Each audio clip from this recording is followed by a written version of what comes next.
Subscribers to NewOrleans.Football get access to all of our news, analysis, and extra podcasts every week, and so much more. Make sure you check that out. Today, get locked in before the draft. NewOrleans.Football/subscribe. Use the code NOF to save 20% on your first payment. We're coming to you guys from PJ's on Airline in Metairie, 2600. Make sure you come and check this location out. It's pretty much brand new. It's a beautiful spot. Sit down, have a coffee, get a pastry, start your day every day with PJ's. And if you need a new car, drive up here in one that you buy from Map Hours. Best customer care, best prices, locations all throughout the region. On today's show, we are going to continue going through our audit of the draft, going through the second round picks. So stick around. We're going to get into that right after this break. The NewOrleans.Football show is proudly presented by PJ's Coffee. PJ's Coffee has some of the best drinks that you can find. They have locations all over the city. They have pastries and everything else you need to get your day started. So go check them out. Are you looking for the perfect engagement ring? Look no further than Friend & Company Fine Jewelers' new engagement salon. This new area houses a wide selection of engagement rings to choose from in all cuts, sizes, and colors. Their experienced staff offer 5-star customer care to help you find the perfect ring to express your love. Visit their new engagement salon today. Friend & Company Fine Jewelers, the perfect ring for the perfect moment and also for the perfect person. 7713 Maple Street between Adams and Burdett Street. 504-866-5433. Friend & Company Fine Jewelers. Check them out at friendandcompany.com. Hardhide Ponchatoula Strawberry Whiskey is an 86 proof blend of aged wheat bourbon, American light whiskey, and fresh Ponchatoula strawberries. Blended in New Orleans, it is not for the thin-skinned. Look for it in your favorite stores, bars, and restaurants. NewOrleans.Football is proud to be sponsored by Firehouse Subs. Make sure you check out their location on Veterans Boulevard. All right, let's get into the show.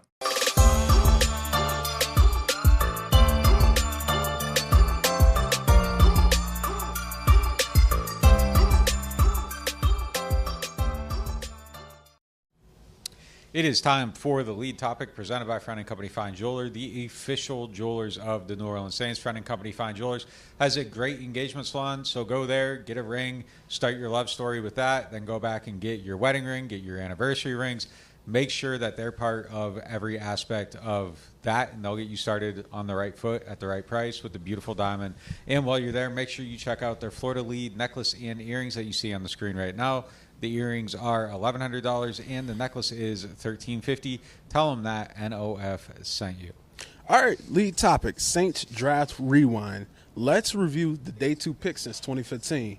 We're going to continue our deep dive into the Saints' draft history since 2015. Today is going to put a more favorable light on Mickey Loomis, Jeff Ireland, Sean Payton in the front office, way more than day 1. But do you think it's a coincidence, or is there some type of method behind the way that they choose day 2 picks and why they've been pretty successful? No, not necessarily anything drastically different. I mean, I just think that they've done a good job of finding value in these rounds, and I think maybe the misses don't strike as hard as when you're talking about the first rounders. Like a Garrett Grayson in the third round doesn't feel the same as missing on Stephon Anthony in the first round, or you know, having Trevor Penning struggle to get on the field a little bit. So I think just kind of the misses don't hit quite the same way, but they've definitely done a great job of finding some guys in these rounds. Some of their best players, Mike Thomas, Alvin Kamara, have come in these rounds. So there's definitely, I think maybe once you get into like the second round, third round, especially fourth round, I think maybe your scouting kind of shines through a little bit more there, and there's just kind of like a more, you know, I think the process just kind of looks a little bit better in that range. Yeah, that makes sense a little bit. Maybe less voices and more streamlined when you get there. Yeah, I was trying to decide if their day 2 picks are better than their round 1 picks, or if the stakes are just higher in round 1. I mean, some of the hits beyond Michael Thomas and Alvin Kamara are Marcus Williams and Eric McCoy and Pete Werner, Paulson Adebo, Alante Taylor, the jury's still out. Like, those guys wouldn't have been home run first-round picks, but it's just like your expectations are lower in round 2. Von Bell's another one. When you get into round 2 and then you get a guy that's as good as them, you're like, they nailed it. In round 1, you can't even be a Cesar Ruiz. You can't even be an Andres Pete. If they drafted Andres Pete in round 2, we'd say they nailed it. So I think a lot of it is perception, but their percentage of hitting in these rounds, especially when you grade it on what expectations are, is really high. I think it's better in rounds 2, 3, maybe 4 I'd probably stack it up if there was a formula compared to a lot of other teams in the league over the last decade. All right, let's hit them year by year. In 2015, the Saints. Not this year, though. In 2015, the Saints' round 2 pick was Hau'oli Kikaha, and then Garrett Grayson in the 3rd round, and then P.J. Williams also in the 3rd round. Break them down. Yuck. Yeah, look, I think Kikaha is probably one of the worst picks I ever made. He ended up getting 8 sacks over 2 years, but he never had a position. He never really fit. It was kind of a struggle to get him going. The vision there was confusing, and then every single time they went back to it, the vision was confusing. I mean, if Caden Ellis hadn't figured it out in his final year here, every single time they did that, Davis Tall as well was another one that they tried to take as an end and make a linebacker. I don't know. You know, there was this idea of making that work, and I just don't think it ever happened. Zach Bond is another one that was a college edge rusher. Yeah, Zach Bond. Yeah, and they didn't have a position for him. I think it was bad. Grayson, massive miss. P.J. Williams, I think, is low key one of the better value 3rd round picks that they had. He stuck around for a while, filled a lot of roles, never cost a lot of money. Was a good locker room guy. It's too bad that he just kind of fell out of the league. I'm going to miss looking at the lavish Instagram posts. Has he gotten more lavish or less lavish? I mean, he's still living. He's still living for sure. PJ's never going to stop living. But, I mean, I'd like my guy to keep getting them NFL checks so he can keep living the way he's living right now, man. It's too bad. It's too bad. Kikaha is interesting because I think one of the big debates that's come through the fan base over the years is should they change this reliance on their quote-unquote prototype. I know Nick has issue when people throw that word around, but the Saints obviously have a taste toward bigger defensive linemen, and whenever they went small, 6'2", 240 or something like that, they just did not know what to do with guys like that. We mentioned them. And so it just makes you wonder if your coaches are telling you we don't know what we're going to do with this guy, then don't draft him. Like, what's the disconnect in the room when something happens? Now, this was the year that Jeff Ireland got hired in late January, so he came in part consultant, part being in charge, and they didn't make a pick like that, again, that high, that didn't fit. I mean, one of the things Jeff Ireland has brought to their board is let's put 100 names on our board that we really like and target them. Let's not have a 400-name board. So that was a big miss. Garrett Grayson, it's one of the worst. Hold up, though. Kikaha and Bond, I think, though, were cut from the same cloth. Like, the idea was to take him from edge and make him a strong side linebacker, the Sam linebacker in the 4-3, have him be off the ball, not on the ball. And for some reason, like, they thought that they could find these traits and kind of take them from there and turn them into that. And I think the idea is that you get, like, the pass rush, and then they have good enough movement skills to where they can drop. And, like, they thought they saw it in Bond. I think they thought they saw it in Kikaha. I don't know that we were asking the right questions the day they drafted Kikaha because we didn't know what they were doing with these guys. And then by Bond, like, we were, and then we were kind of getting like, well, yeah, we saw him drop on 23 plays, and he looked good dropping, and, you could see the zone blitzes and stuff like that. For whatever reason, this was something, and then again, they kept trying it. They did with Caden Ellison and Davis Tall too later in the draft, thankfully. But with Bond, at least they did say on draft day they actually had a Mike linebacker future vision. Yeah. I mean, they basically said this guy's going to play linebacker for us. With Kikaha, they tried him out at defensive end for a little while too, and then the coaches just didn't use him there, and then they moved him to Sam. And yeah, with Bond, they thought they had a vision, but it turned out to not be a correct vision. Yeah. With Grayson, look, he's one of the worst picks they've ever made because it was a round 3 pick and he never saw the field and he was cut within a year. But I also don't absolutely hate the pick because you and I have both said, it's a position that's important enough that you take some stabs at it after a while. The Garrett Grayson there, the Ian Book in round 4, it doesn't mean the Saints are horrible at it. That's kind of the league's track record. But, every once in a while you find a Dak Prescott or you find a Brock Purdy that way. So you just got to take some swings. That was obviously a swing and a miss, but the percentages are low if you take a quarterback. He just happened to be, I mean, he was just swimming. Maybe Jake Haener will surpass what he did. He already kind of has. If Haener gets year 2, he's the first one since 2006 that they've drafted that would stay on the team consecutively for 2 years. Like, every guy that Sean drafted didn't. I know Sean has this like reputation for like the quarterback whisperer or whatever. His track record, he can change it, has not shown that he is good at scouting, drafting, and developing guys. He can maybe find, they got Drew Brees Tony off Romo injury. credit, but sure, one guy. That was a long time ago. A lot of. Yeah. I mean, Drew they kind of lucked into. Yep. Miami didn't want him. They got him. Like, it was a desperation thing. I'm just saying, like, the guys that he scouted. Now, I know all the quarterbacks he didn't get that he liked, but, I mean, the ones he did get just did not turn out. Let's go into 2016. A little more surefire right here. Round 2, we got Michael Thomas and Von Bell. I mean, what can you say about this? I mean, we'll give Nick credit. We brought this up in a mailbag question a couple weeks ago where Nick was all over Michael Thomas, even suggesting him in round 1. Heading into day 2, a lot of people thought he was exactly what the Saints needed, and man, the rest of the league missed on that one. Nick just did the story on NewOrleans.Football. You got to check it out if you haven't already, ranking every one of these picks since 2015. I mean, I would say there was a time where Michael Thomas was absolutely number 1. I think he fell to number 3 on that list because of injuries, but only because of injuries. This is one of the best picks the Saints have ever made in franchise history, and Von Bell was a really good pick for them too. Where they got him later in round 2, he filled a need and did a really good job in that position. The only reason they moved on from him is they're so good at drafting safeties. They drafted an even better one the next year. Well, they were going to re-sign him. They had an offer on the table, and then Malcolm Jenkins got cut. They took the offer away from Von Bell and gave it to Jenkins. Bell was trying to negotiate a higher salary. It was kind of just posturing. They thought they had the deal in the bag, and they were fighting over details. And it was basically finished, and then Jenkins got cut. They pulled it out and went another direction. Yeah, I mean, the thing on Mike, I mean, the value in the spot, I mean, it's hard to beat it. You know, it's just the injury thing, like you said, it's changed it a little bit. But 2 great picks. I might even argue that Von's gotten a little bit better since he left. Like, he gets interceptions now. He had 1, I think, in his whole time with the Saints. He had a weird knack for fumble recoveries with the Saints, but he was a playmaker. He had a nose for the ball. It was a really valuable quality. Solid player, for sure.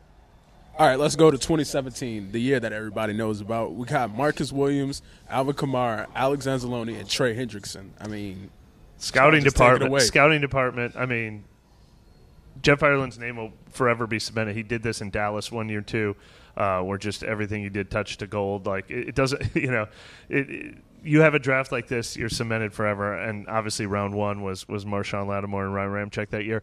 Now, some of these picks didn't rank as high on Nick's list, but that's only because the coaches didn't know what to do with them. Because since Alex Anzalone and Trey Hendrickson have left, they've had great careers elsewhere where they found a better fit for them. I mean, just. You can't ask for better picks. Kamara is the one that's really interesting to me because they loved him.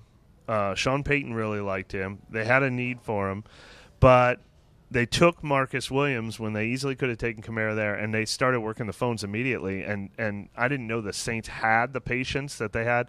It was about 30 picks before they finally made the trade for Kamara, but it was totally worth it to trade a future second-round pick to get in the 3rd because they had a second-round grade on him. I mean, that ended up being number 1 on Nick's list.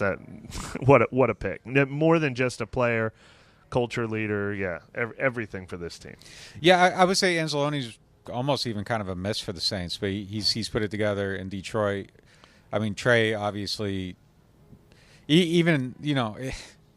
it's tough. Like, it's a great identifier. Like, I think the pick deserves a good ranking. The organization itself for the handling of the pick, I think, loses a lot of points. Sure. But definitely a great draft here. 2018, we got one of Jameis's favorite targets, Traquan Smith. Go. Man. You got it. Good blocker. I look. He made some tough catches. I think maybe at times he got a little more criticism than he deserved, but obviously the idea was bring him in to be the Mike Thomas running mate, and it just didn't happen. And then all the stuff he did at UCF, there's a lot of stuff saying he was like the best deep ball receiver in college football, and I don't think that translated. Overall, fine, but I think a little bit disappointing given the expectations. And you expect a little more out of a third-round pick than 280 yards. Yeah, he raised his own expectations bar too, because he would show it once in a while. He'd have like the 100-yard game, he'd have the 2-touchdown game. He went off on the night that Drew Brees set the record. I think he caught the touchdown pass record ball. He had such high points, and then he would just disappear. So yeah, I think a little disappointing, but not a horrible pick, just kind of probably an average for the position. But when they invested that third-round pick on a wide receiver, and then the wide receiver room just fell apart a couple years later, it's too bad that they didn't hit a little better on that pick. But he's probably right in the middle range. Yeah, I'd agree with that. 2019, we got somebody who they had to hit on, and that was center Eric McCoy. Yeah, he was their first pick that year because that was the year after they traded traded an extra first for Marcus Davenport. Didn't have a first in 2019, and then waited about as long as they could before they traded up a little bit from the end of round 2 to get Eric McCoy. And yeah, they just hit a home run with that. It was so funny. Somebody asked, following up our discussion last year, because we didn't get into this, when they traded away the 2019 pick for Marcus Davenport, it would have been the 30th pick in the draft, because that was the year they lost to the Rams on the no call. Would have been the 30th pick in the draft. They said, well, who would the Saints have taken if they had kept that pick? And I scrolled down the list, and honestly, they might have taken Eric McCoy at 30. There aren't a ton of home runs between 30 and where they took him in the middle of round 2, so it was a great pick. Yeah, let's go to 2020. We got Zach Bond and Adam Troutman. Double misses. Back to missing. Double misses. Yeah, I mean, look, the Zach Bond pick, I think, you could argue is one of the worst that they've made as well. They used an extra third, too. It was 2/3 to trade up for that. Even with a single third, like no vision, no usage, nothing. I know they kind of got a little bit of loose change out of him last year with 2 sacks, but not a good pick at all. And then, I think Troutman was incredibly disappointing, too. Like a tight end in the third round, you're supposed to get some production. Another small school guy, tiny school guy, not even small, like microscopic school guy, Dayton. Didn't work out, comes, and, I thought he blocked decently at times, but just two big misses here. And these are the kind of picks that I think set you back and they hurt your cap. Like, these are the guys that you need to hit on, and that's where you kind of are able to have, like, a good depth on your roster and just two holes right there. Yeah, they're both still in the league. Troutman followed Sean Payton to Denver. I loved the Troutman pick when they did it, even though they paid a ridiculous price for it. They got him at the end of round 3. They gave up like their 4th, 5th, 6th, and 7th. So I loved it for a couple of reasons. We were done working for the entire weekend until the Tommy Stevens move. But look, Troutman was getting a ton of buzz at the Senior Bowl. I think a lot of people thought he might go as early as round 2. I felt my hopes were really high for that pick, and it was a big miss for sure. We have a super chat from Matt. He says, pick after Bond. Jonah Jackson, inside linebacker from Ohio State. Let's see. We're at, what year are we in right now? We're in 2020. 2020. You're saying Zach Bond goes, or no? Where did Zach Bond go? 74. Jonah Jackson, the guard, who just signed a big free agent deal, goes with the very next pick. Absolutely. Hey, Lynn Bow Jr. a few picks later. It's funny. We remember that Nick revealed to us that he had inklings they liked Zach Bond even more. So when they got him in potential round 1. No, I mean, look, they tried to trade for him in the first round. Yeah. At the end of the first round, that's how much they liked him. It wasn't. They started making calls immediately after they made their pick, and they couldn't find anywhere to trade into. Like, Mickey said that on the record. Like, they were trying every single pick after their pick in the first round, and they never got there. And, that isn't – I mean, it's definitely true. Like, I tweeted a picture of Zach Bond the morning of the draft. So when they got him in round 3, I was like, oh, wow. Look, they showed the patience not to overdraft him, and they got him in round 3 anyway. Felt like a win. It was a huge miss. Here's another name I see a few. I'm not going to lie though either. Like, I saw the vid. Like, you go and you watch it. You can talk yourself into the vision, but you can kind of do that on when you're doing, like, after they draft someone, you're looking at what they can do, and you do start to see something. You're like, okay, well, if he does this, if he does that, if he does that. When in hindsight, like, obviously you should have been like, this is nuts. Like, why are you drafting this guy to play a completely different position this high? But, if it hits, you're a genius, and if it doesn't, it's this. But I think it should have been, the Kakaha thing and all that should have been a big warning sign. Don't do this again. Yeah. Absolutely. Well, you said, did we ask the right questions? That was the questions we were all asking in the press conference. Like, how is this not going to be another Howley Kaka? And then it turned out to be. What I was going to say is, though, since he brought up who was picked after, about 10 picks later, 16 picks later, actually, in that round, Jonathan Greenard from Houston, the guy just made $20 million a year in free agent. And look, the other thing, too, is, like, this is an era of a lot of the stuff they did, like, between 17 and even through 21, like it's kind of like everything they were doing at the time was right. Like they had just drafted extremely well. Like there was the Rick Leonard thing, but you kind of, you overlook it a little bit. It's like they have 17. It's like, well, they know how to draft. Like they know what they're doing. They got everything they do works. And then it just started not to very kind of quickly. All right, let's go to 2021. We got some premier players here. We got Pete Werner in round 2, and then we have Paulson Adebo in round 3. I'd say that these are both hits. Like I know Werner needs to turn around a little bit, and they're trying to see if there's competition for him. But you got 3 years overall. I think last year was kind of a dip a little bit, but you got 3 years of solid play out of him. It's a good pick in the second round. And then obviously Adebo it appears to be ascending. It's kind of funny. Like if you just look at cumulative good seasons and kind of where their stocks are right now, Pete's probably had more good seasons than Adebo, but Adebo's last season was good, and Pete's last season wasn't quite. So the arrow feels more up on Adebo than Werner, but we've seen probably more good games from Werner than we have Adebo. Well, and that was Cesar Ruiz in round 1, and for a while Cesar Ruiz would have ranked 3rd, and Pete Werner would have ranked 1st, clearly far and away. And the whole order has gotten shaken up a little bit, but I still like Werner's potential. I still like. So do I like the pick. That's a really good solid round 2, round 3. Like that's sort of like, above replacement value. If you're gonna have a second, a third round pick, I think your expectation is you're going to hit at about this rate. Every once in a while, you get your Kamara, you get your Michael Thomas or whatever. That you can't even expect that. This is what I think you can realistically hope for when you have those kind of picks is guys like this. You talk about Kamara and Mike. I ran a poll in the chat, and right now, with 5 minutes in, it's 82-18 as Kamara being the favorite day 2 pick. So, I mean, if you guys are looking for exactly what we think over here at NewOrleans.Football, you can go to the website and check out Nick's latest article ranking the picks from 2015 to today. Yeah, so it would go in reverse order, huh? For 21, the picks, Adebo, Werner, Turner. Like that's definitely no. That was Cesar Ruiz. Ruiz was 20. So I got him wrong. I'm sorry. Yeah, well then definitely Peyton Turner would rank last on that one. Yeah, for sure. Who else did they take?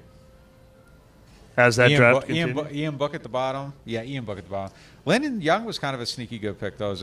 For sure. 3 years as a sixth-rounder. Like, that's a hit. I'm telling you, it will not be a shock if Landon Young is lining up as their starting right tackle the first day we go out at OTAs. They're going to give him the same way that we think they're going to give Nick Saldiveri a chance to show that he can earn it. They're going to give Landon Young a chance to do something. Now, I'm not betting on him winning it or whatever, but he could even exceed his current value. I'll give you that as a possible, but the fact that he's there, like, not out of the reason you want him to be there. But you know what? Could he not move ahead of James Hurst this year? Yeah, no doubt. Yeah, I agree with that. I hope he does. I like him. Good guy. Yep. Let's hit 2022 and Alontae Taylor. Yeah, good pick. I mean, good pick. I think the arrow. There's a path where the arrow goes up. There's a path where the arrow does. Like I think if he just fully embraces being a slot cornerback, and if he trains this whole offseason with that in mind, I think he could be way better at that position. But I maintain that I think his ultimate best spot is on the outside, and that might end up having to be somewhere else. Like I don't know. Yeah, there's potential for him to be a Zach Ball, Alex Anzalone, whatever. Like where we're like they didn't have the right vision or fit for him here, and he could fit somewhere else better.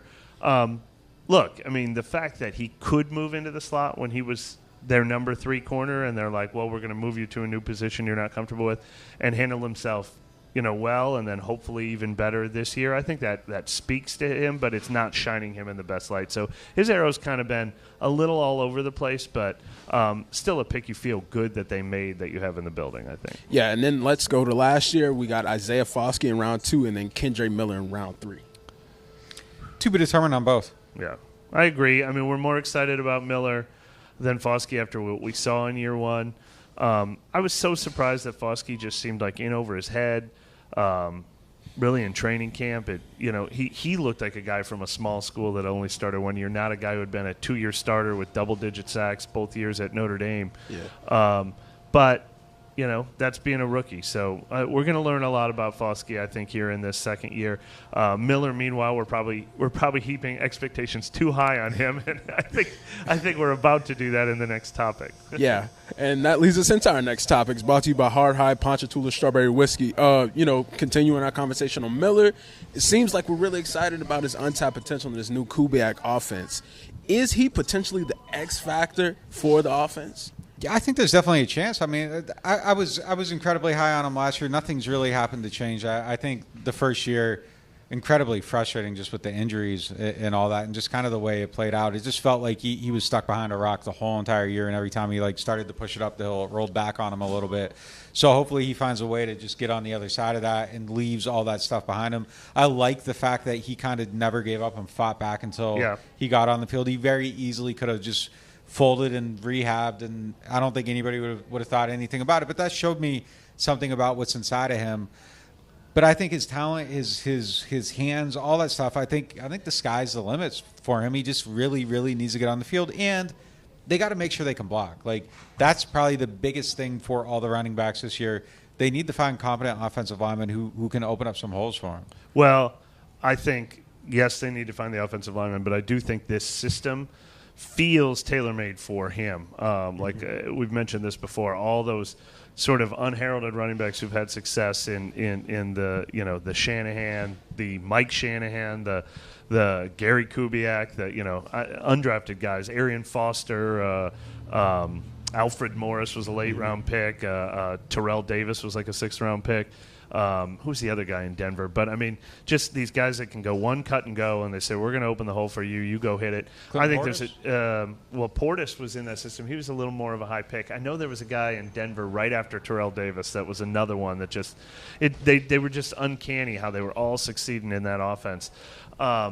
And I think Kendre Miller can be that kind of guy. It was really frustrating how much time he missed with injuries. It's a position where it's hard to ever stay healthy. Is this going to be something that plagues him? But the thing that was crazy with him is every time he battled an injury and he missed a couple weeks, he would lower your expectations, and then boom. I remember being out there in L.A. He returned to practice against the Chargers, played in that game. It's like, oh, that's the guy we saw early in camp. Right. Then he got hurt for a little while, and then he got some snaps, I think, at New England. It was like, oh, that's the guy we saw in camp. Then he was hurt for a long time, and he left that great lasting impression against the Falcons. And that is a little dangerous how high that impression was. It was 13 carries for 73 yards and a touchdown in that last game of the season. Did he also catch a touchdown pass in that game? 2 touchdowns in that last game of the season? Is that right? And, it just reminded us of all the reasons to be excited about him. But obviously he's got to stay on the field to prove it. Reuben Jones got 1,200 yards in 2004 in Denver. There's just a lot of guys. There's a lot of guys. Mike Anderson, I think, is the one I was thinking of. Mike Anderson was he was before, and then several years later he had another 1,000 yards. He was undrafted too. It was unbelievable, man. In that same vein, who else on the team do y'all consider would be a boom guy who can make the team better, who might be under the radar right now? Yeah, A.T. Perry showed us even smaller glimpses of that. I think he'll have that opportunity.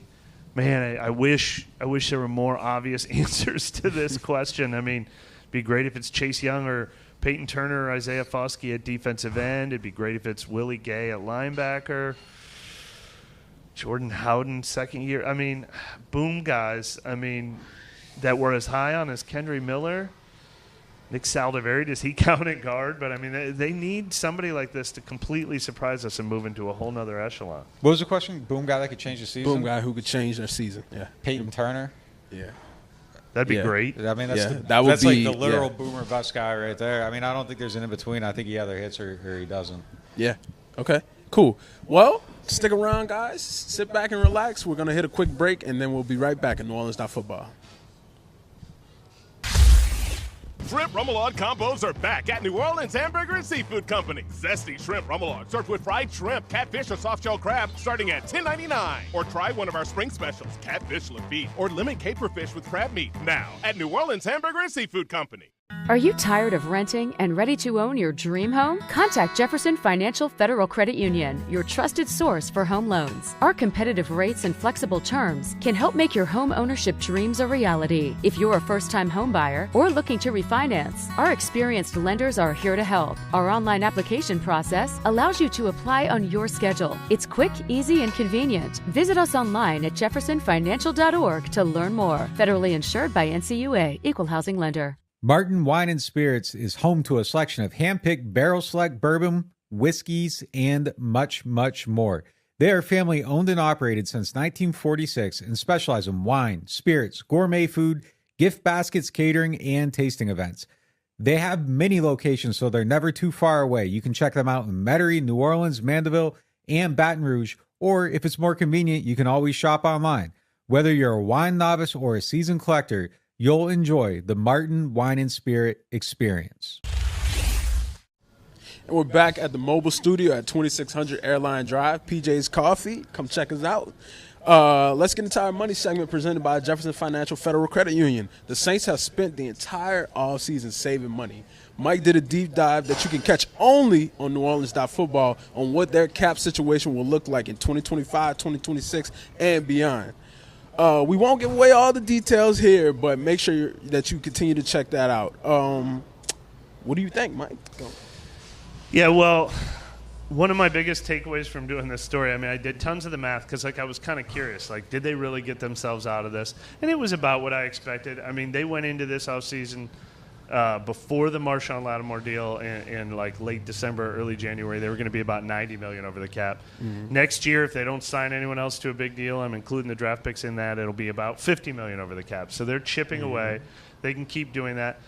Unfortunately, though, I've made this point before, and it's just so true. When you start projecting forward, the main reason they're going to get out of cap hell, I mean, one is the cap going way up every year. The other one is they just don't have the guys to pay $100 million extensions to. I mean, that was what got them into this quote-unquote mess is, hey, Michael Thomas needs $100 million. Yeah. Marshawn Lattimore needs $100 million. Yeah. Teron Armstead needs $100 million. Cam Jordan needs $90 million. Alvin Kamara needs $75 million. Drew Brees needs another $100 million. And the list went on and on. Ryan Ramczyk needs $100 million.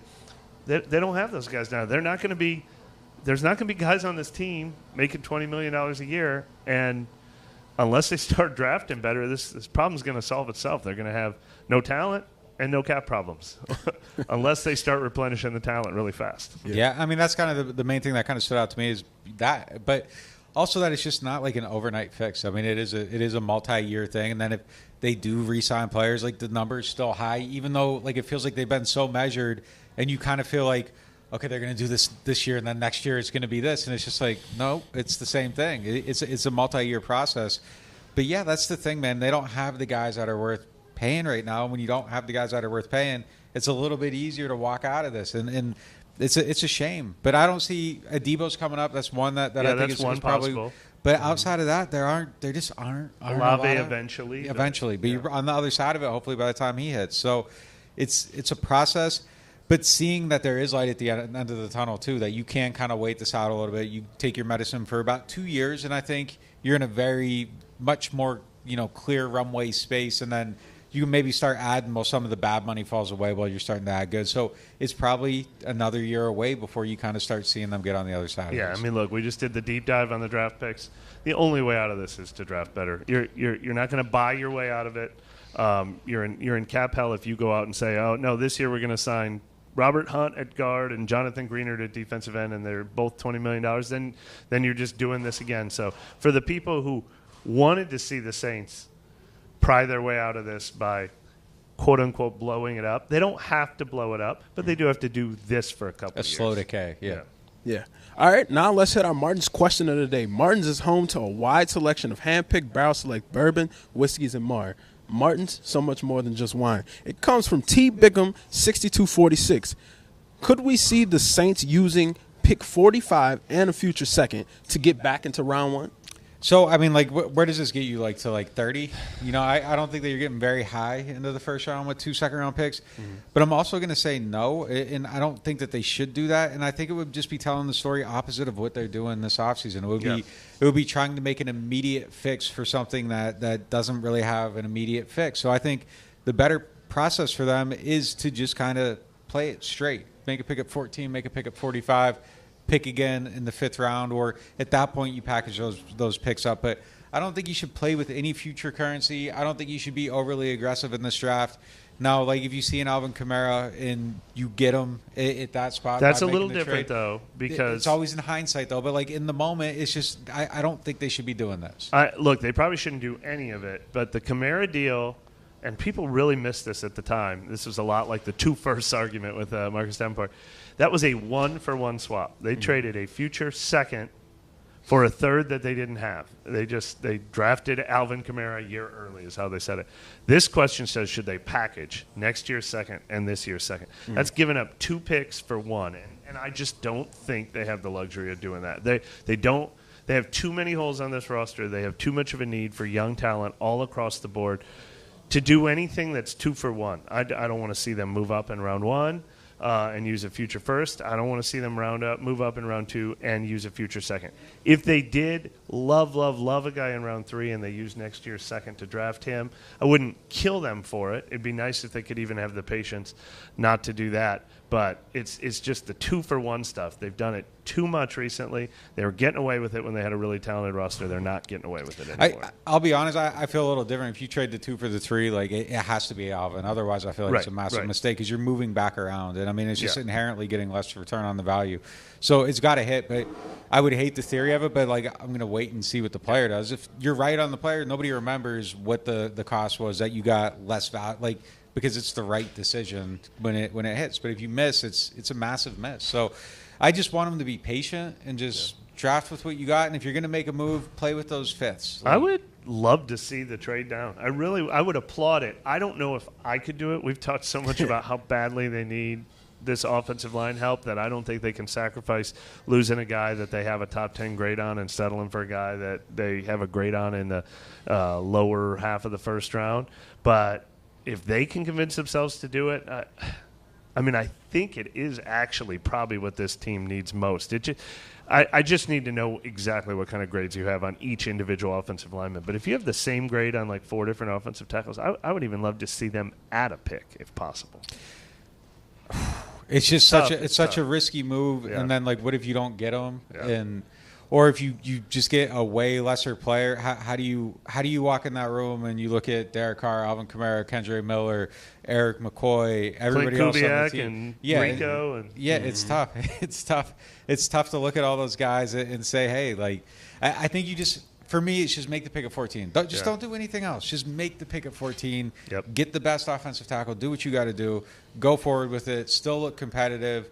Don't make it look like you're letting anyone down. Don't make it look like you're conceding, but don't be overly aggressive. Just spend the money in your pocket for once and just do that and just let that be it. For me, but like if you can trade back and you double dip and you're right, great. But it's just the theory of it. Man, it's just such a whole, like, playing around with that just feels so risky to me that you could end up missing out. Yeah, the other thing that's just so unique is this year feels like you can get a really special player at 14. Like, it feels like whoever they can get at 14 in offensive tackle will feel like a top 10 guy to me because the quarterbacks and the receivers are going to go so early that I think you're going to get a special offensive tackle there. And so in some years, I don't think there's a huge difference between 14 and 20. I think there might be this year. If it's wacky enough, like a Byron Murphy or whatever his name is gets in the top 10 and it pushes someone down and, like, there's enough, sure, but if you're, like, down to the last 2 or it's, like, 3 and you're moving from, like, 14 to 25, like, don't do it. Don't do it. All right. Whatever the Saints choose to do, we'll have it here first on NewOrleans.Football, so make sure you subscribe. We'll catch you next time.